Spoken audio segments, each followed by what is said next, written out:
Ko te kura tamatāne o ahuriri I te manaaki I te whakataetai hākina waru Māori tuatahi I ngā rā tata nei. E waru ngā kura I huitahi ki te tākaro I ngā tākaro tuku iho a te Māori.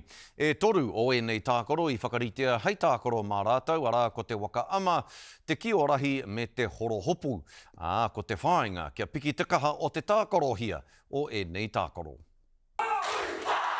Kua rāhiritia mai nei kura Super 8 I ngā taitama o te kura tuarua nei, kia huriri. He kaupapa tēnei kia kitea rawatia ngā āhuatanga o ngā tākaro Māori. Kia noho mātā mua ko ēnei o ngā kaupapa I roto tonu I ēnei o ngā momo kura. Ko tētahi o ngā pāinga mōku, kia kore e ngaro I ēnei taonga tuku iho, o tiranga pūrākau ki muri ēnei kēmu. I would say the atmosphere would definitely be quite energetic. Boys are definitely going to be wanting to beat each other in the sports, but you know, it will also be quite exciting for the first time it's happening. He tauhau te nuinga o ngā tauira me ngā kaiako ki ēnei kēmu. He oi ko te ako te mea nui.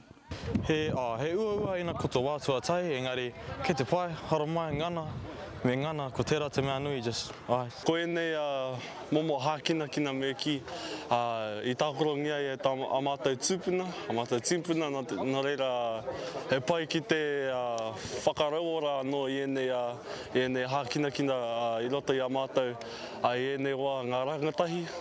Kia hoki te tamaiti ki tōna whakapapa, ki tōna pepeha, mā reira e kite ai I ngā kōrero tuku iho, I ngā tikanga, I ngā momo tākoro, pēnei nei nā.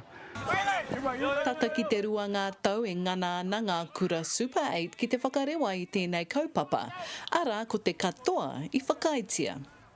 When the vote came out, and obviously as someone of Māori descent, in that role, to hear all of my colleagues without hesitation go, we want to support that kaupapa.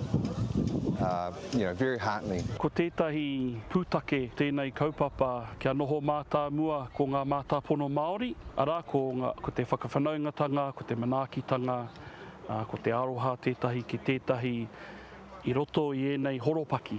Ko te whai kia tū tēnei kaupapa ia tau kia piki ake hoki te maha o ngā tāngata I whai wāhi mai. Aroha Treacher, te karere.